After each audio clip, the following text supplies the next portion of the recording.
오늘은 탄원이 시입니다. 9편과 10편은 표제가 9편에는 나오고 10편에는 안 나왔기 때문에 이걸 같은 시편으로 보고 있습니다. 그래서 연장선상인데 앞에 시 9편은 감사시예요. 시작부터 다윗이 내가 전심으로 여호와께 감사합니다. 주의 기적을 인하여 감사합니다. 내가 주를 기뻐하고 즐거워합니다. 지존하신 주의 이름을 찬송합니다. 내 원수들이 물러갈 때에 주 앞에서 넘어져 망합니다 하면서 감사를 하고 있습니다. 여호와여 그를 두렵게 하시며 이방 나라들이 자기는 인생일 뿐인 줄을 알게 하소서. 이렇게 이방 나라든 주변에 자기를 우역하던 사람들이든 간에 하나님으로 인해서 다윗이 감사를 해요. 그런데 시편에 들어서자마자 어찌하여 이렇게 다윗이 지금 하나님께 왜 이러십니까? 라고 지금 탄원을 하고 있는 것입니다. 우리도 어려운 일을 만나고 힘든 일을 만나고 상상할 수 없는 상황 속에 놓였을 때 하나님 왜 이러시지요? 이런 기도가 절로 나와요. 하나님 어디 계십니까? 하나님 왜 나타나지 않고 숨으십니까? 왜 내 기도는 안 들어주십니까? 오늘 우리들의 상황이 이렇게 놓여있을 때 오는 기도가 이렇게 나오게 되죠. 다윗도 하나님과 동행했던 사람 중에 한 사람이잖아요. 근데 이게 보면은 하나님 어디 계십니까? 이 질문을 한다고. 이게 하나님은 어디 계십니까?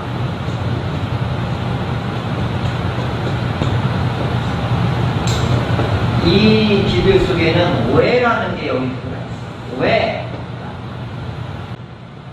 인생의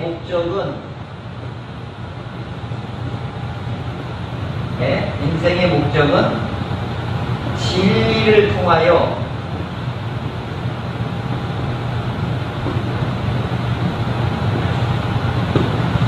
인격을 연마한다.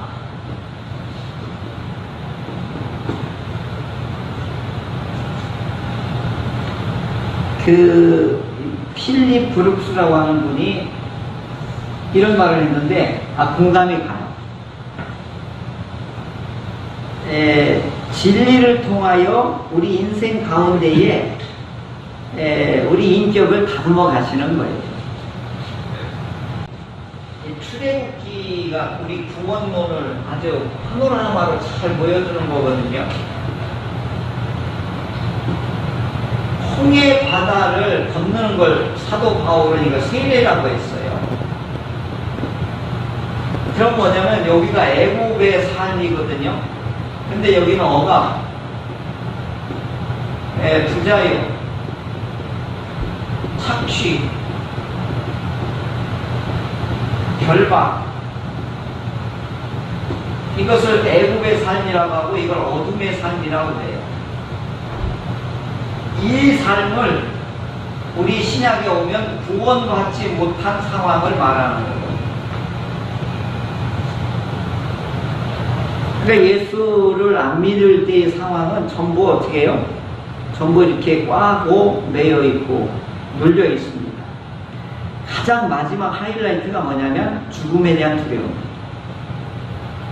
이 상태에서는 그걸 해결할 능력이 없습니다. 그런데 이들이 이 홍해를 건너면서 이 애굽의 세력이 쫓아오면서 여기서 다 어떻게 되죠? 몰살당하잖아요. 그때 이들이 춤을 추며 감격하고 막 기뻐합니다. 이게 구원이에요. 이게 구원. 첫 번째 구원받을 때는 말로 할 수 없는 황홀한 기쁨이 있어요. 나 자유 얻었네, 나 기쁨 얻었네, 이게 절로 돼요. 그래서 복음성가에 보면은 내게 강 같은 평화, 그 다음에 내가 바다 같은 평화, 뭐 하면서 산 같은 믿음, 그 복음송이 우리 시작할 때는 그걸 부르면 전부 기뻐가지고 막 얼마나 열렬히 부르는지 몰라요. 60년, 70년대 막 복음이 왕성하게 각성운동이 일어나고 대한민국을 뒤집어 놓을 때 온 대한민국 모든 교회에 복음성가가 정말 넘쳐났어요. 그 온누리 교회의 경배와 찬양단 올레이션이라고 하는 분에 뭐 그 시리즈만 10몇 편까지 나왔어요. 찬양합시다, 할렐루야, 그러고 아멘 하면 막 지붕이 날아갈 정도로 그렇게 이들이 찬양이 경배와 찬양들이 울려 퍼지고, 제가 아침에도 그 CD를 들고 왔는데, 이야, 이때 열정이 대단하다. 그걸 이제 그 노래에서도 느낄 수가 있어요. 그때 전부 뭐냐면, 이때는 복음송이에요, 복음송. 이때 구원받은 감격과 뭐만 있냐면 기쁨이 넘쳐요. 이게 이제 구원받았을 때 오는 감격이라. 자, 그러면 이게 여기까지 계속 지속되느냐? 아니에요. 3일이 딱 지나니까 이 감격과 기쁨이 사라져요.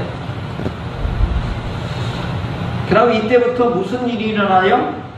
입에서 탄식이 나오고, 이때부터는 뭐예요? 갈등. 갈등하면서 가는 거예요. 40년. 그래서 한영모 목사님이 이 구원론을 강의할 때 제가 은혜 받은 게예요. 1차 구원을 기쁨이고 2차 구원은 갈등이다. 이렇게 풀었는데 이해가 되더라고요. 자, 광야길을 가면서 무슨 일을 수없이 만나는 거예요? 먹는 문제, 물 문제, 추위와 더위 문제, 그리고 각종 이제 그 전염병 문제, 그리고 자유롭지 못하는 거예요. 뜨면 일어나고 가야 되고, 또 아침에 일어나면 만나를 거두러 가야 되고. 그러니까 이 날씨는 덥지, 저 가는 길은 험하지. 그러니까 우리를 여기로 데리고 가서 뭐가 나와요? 죽이려고 한다. 가보면 알아요. 그 광야를 가보면 알아요. 그러면은 이때 감격은 3일이에요. 구원받은 기쁨은 3일이에요. 이 감격과 기쁨은 3일밖에 못 가요. 3일 지나가면서 마라의 쓴물 딱 붙잡하면서부터 이제 원망불평이 나오기 시작하는 거지. 그게 뭐냐? 갈등인 거예요. 왜 그럴까요? 하나님의 말씀을 이제 따라가려니까 고단한 거예요. 하나님의 저 가나안 약속을 했지만 그 가는 길은 여정은 대단히 피곤하고 어렵고 힘든 거예요. 그래서 제가 오늘 이 필리 브룩스라고 하는 말이 인생의 목적은 진리를 통하여 이게 다듬어 가는 거예요. 갈등 하면서 어떻게 하는 거예요? 내가 나도 모르는 사이에 예수님을 닮아가는 거예요. 할렐루야. 이게 신앙생활이고 이게 교회생활인 거예요. 이제 다윗도 마찬가지예요. 지금 하나님 어디 계십니까? 이거예요. 어찌하여 나를 이렇게 고통 속에, 이 고난 속에 밀어넣습니까? 그 고통과 고난이 뭐냐? 악인이 득세해서 나를 지금 막 기름 짜듯이 나를 괴롭히는데 하나님은 왜 가만히 계십니까? 근데 지금 악한 자가 이 다윗을 어떻게 음해를 하냐면 사울왕한테 가서 다윗이 사울왕 자리를 지금 넘보고 있습니다. 자꾸 지금 어디서 군사를 준비하고 있습니다. 어디서 지금 모반을 준비하고 있습니다. 사람을 모으고 있습니다. 그러니까 이 왕은 어떻게 해요? 정적으로 여기서 어떻게 해요? 잡아! 죽여! 이렇게 된 거예요.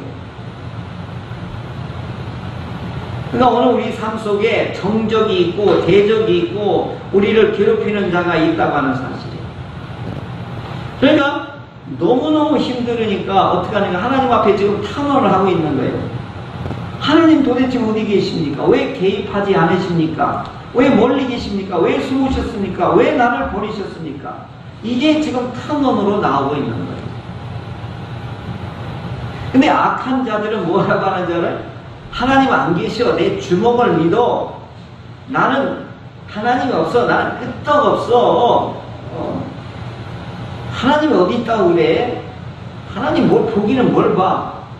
내 힘을 믿어야지. 악인을 이렇게 하면서 다윗을 조롱하고 군사 권력을 가지고 다윗을 이렇게 죽이려고 하니까 하나님 이 악한 자들의 말을 하나님 왜 가만두옵니까?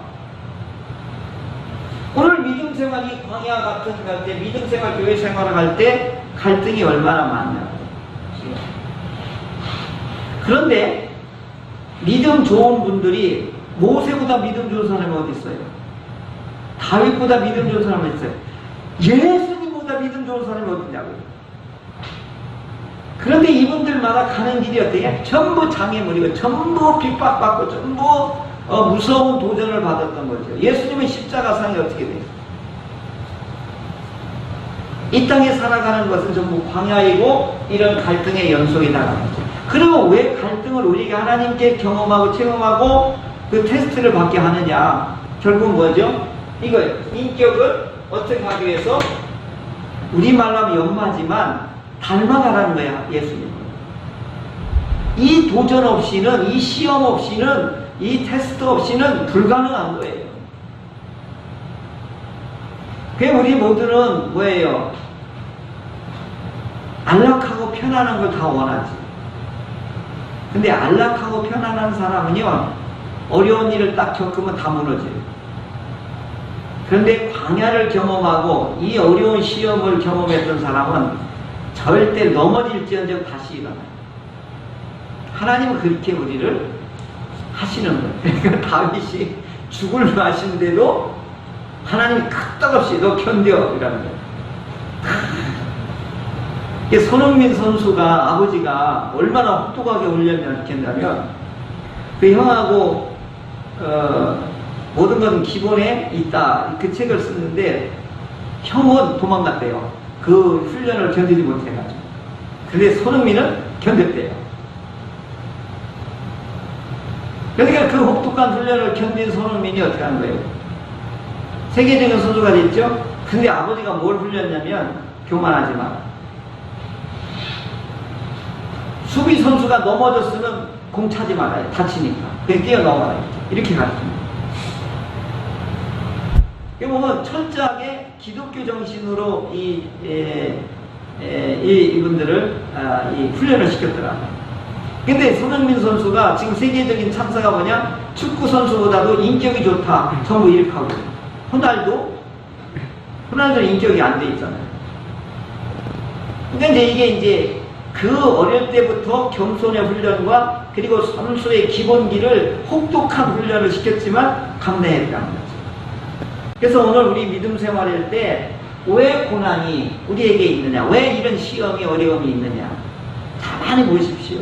왜 우리가 겪는 거예요? 몸이 약하든지 아니면 환경이 안 좋든지 아니면 사람이 부족하든지 이거 다 보면은 결격사유가 다 하나씩 있어요. 풍족하게 완벽하게 갖춘 사람은 없어요.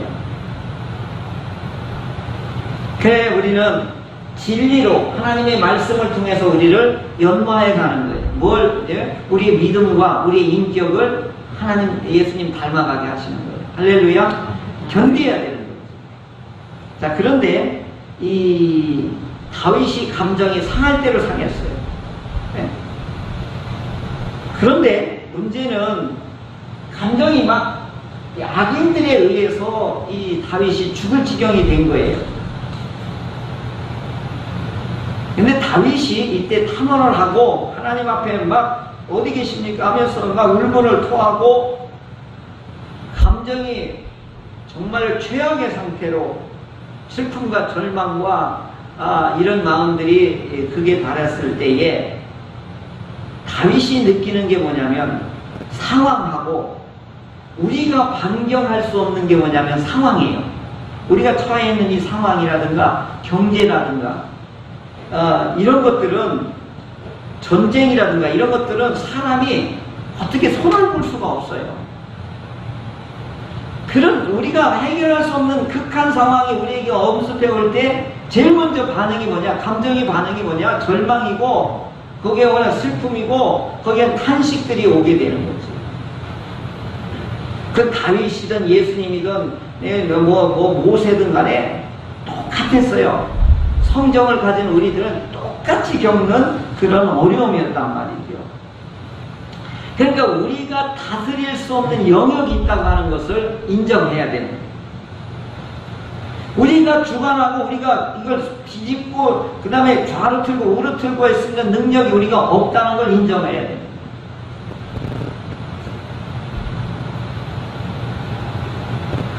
그래서 우리가 이 상황이나 이런 경제나 이런 것들을 날씨 같은 걸 우리가 움직일 수 없다는 것을 인정하는 태도를 뭐라고 했냐? 이 다윗은 그 사람을 뭐라고 하냐?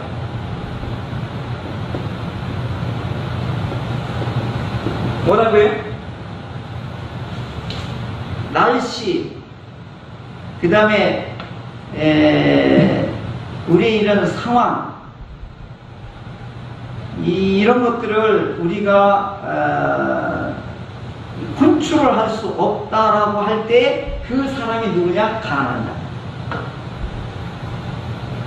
그리고 이 가난한 자를 이 성경에서 이 시편에 많이 나와요. 고아와 가난한 자, 이게 계속 나오거든요. 이 사람들은 겸손한 자예요. 왜요? 자기 한계를 느끼고 있는 사람들입니다. 악인들은 지금 뭐라고 하죠? 하나님을 믿느니 내 주먹을 믿겠다. 지금 이렇게 다윗에게 지금 다윗을 공격해 오는 거예요. 근데 다윗은 전능하신 하나님을 믿는데도 왜 이런 고난을 겪는데 하나님 지금 어디 계시고 저 뻔뻔한 자들을 왜 가만두십니까? 그 뒤에가 뭐냐? 팔을 문드러뜨리려고 했구나. 악인의 팔을 통각내다가 15절에 보면 악인의 팔을 꺾어서서 악한 자의 악을 더 이상 찾아낼 수 없을 때까지 찾아서 박살내달라고 이렇게 기도하고 있습니다.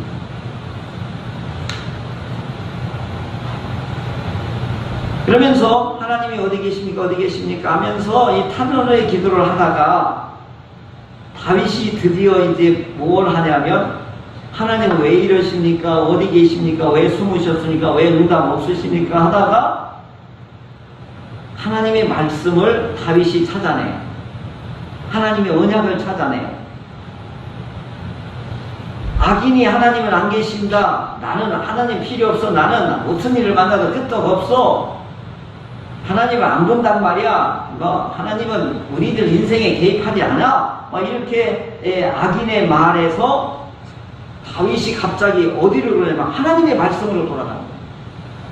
감정에 의지하지 않고 악인의 기준을 두지 않고 어디로 돌아간다면 하나님의 진리로, 말씀 안으로, 언약 안으로, 약속 안으로 이 시각을 확 돌려버리는 거예요. 이게 다윗의 멋있는 면.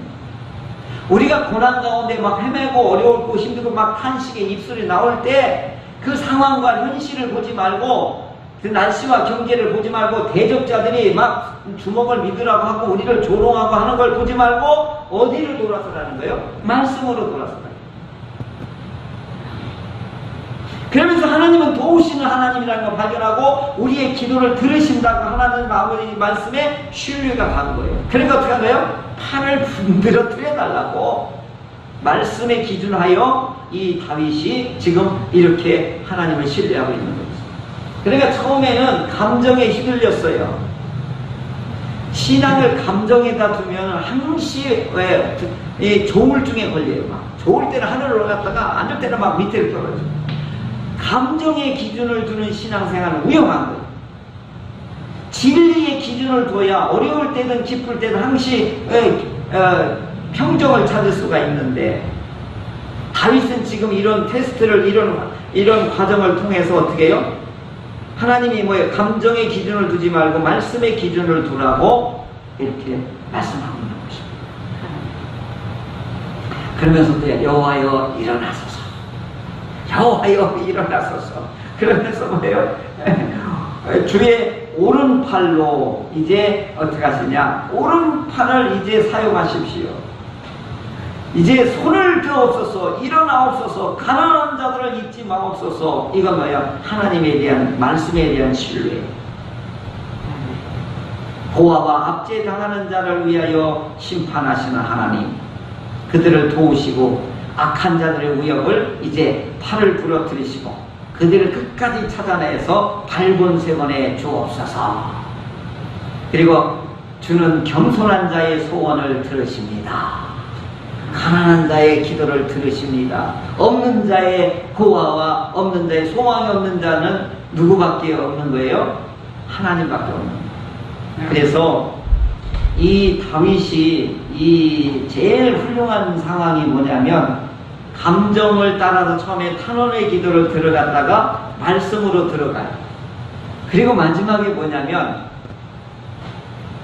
이 상황과 날씨와 이런 것들은 우리가 컨트롤할 수 없는데 컨트롤할 수 있는 게 딱 하나가 있어요.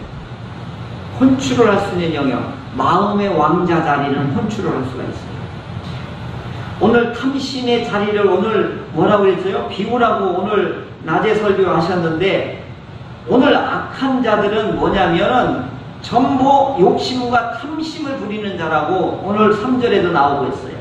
탐욕을 부리는 자가 악한 자라고 이렇게 다윗이 지금 선언하고 있는 것인데, 오늘 우리 마음의 왕자의 자리에 이 가난한 자들은 뭐예요?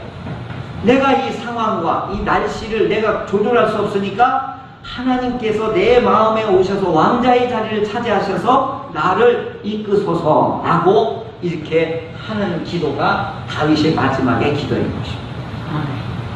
근데 중요한 건 뭐냐면, 내 마음의 왕자의 자리를 내가 스스로 하고 내가 모든 것을 판단하고 내가 모든 것을 악인처럼 하나님 필요 없다고 이렇게 하는 게 아니라, 나는 이런 상황을 극복할 수도 없고, 이런 날씨도 내가 어떻게 할 수 없고, 내가 악인에 대해서 어떻게 할 수 없으니 하나님 내 마음의 자리에 오셔서 나의 왕이 되어주셔서 이 모든 상황을 내가 이길 수 있게 해주옵소서. 그리고 악인의 팔을 하나님의 군드러뜨려서 내 속이 시원하게 해주옵소서. 다윗은 이런 기도를 지금 하고 있는 것이죠. 오늘 말씀을 정리하면, 의인이라고 하더라도 구원받은 성도들이 가는 길은 처음에 기쁨이 있지만 가는 40년 동안의 삶은 뭐다? 갈등하면서 가는 거예요. 왜? 진리로, 말씀으로, 언약으로 우리를 인격을 어떻게 하기 위해서 다듬어가고 예수님 닮아가기 위해서 하는 것입니다. 그 과정 속에 다윗은 지금 처음에 감정으로 막 다윗이 어찌할 수 없었지만 가만히 가면서 어떻게 해요? 감정을 기준 삼지 않냐고 하나님의 말씀으로 돌아가고, 그 다음에 자기 마음의 자리에 누구를 앉히는 거예요? 하나님을 왕자로 앉히시는. 그러니까 악인이 뭐라고 하든 간에 하나님이 손볼 거라는 걸 알으니까 어떻게 흔들리지 않는 거예요. 그러니까 전쟁은 꼭 그러잖아요. 다윗이 깨달은 게 뭐예요? 전쟁은 내가 하는 것이 아니라 여호와께 속한 것이다. 이게 뭐예요? 나는 하나님이 전쟁해 줄 것을 나는 믿기만 하고 신뢰만 하고 내가 따라가는 거예요. 좀 하나님 어떻게 하는 거예요? 그런데 안 믿는 사람들은 내가 전쟁을 해야 돼요. 책임도 내가 져야 돼요. 오늘 불신과 믿음의 차이가 이렇게 차이가 나는 거예요. 그러므로 오늘 우리가 겪는 여러 가지 내가 할 수 없는 상황, 내가 할 수 없는 이런 날씨, 악인이 나를 조롱하고 나를 멸시하는 그 상황에서 내가 처음에 감정에 휘둘린다 할지라도 얼른 제자리로 말씀으로 기준을 삼고 우리 마음의 자리에 누구를 앉히시는 거예요? 하나님을 왕자로 삼으시는, 그게 뭐냐? 가난한 자예요. 그게 누구냐? 18절에 그게 고아인 것입니다. 우리는 이런 겸손한 마음의 창고를 우리 하나님께, 삼위 하나님께 내어드려서 그분이 우리를 생각나게 하시고 우리를 이기게 하시고 우리를 기뻐하게 하시는 그런 믿음이 오늘 오후 찬양 예배 드리는 우리 모두에게 있기를 주의 이름으로 축원합니다.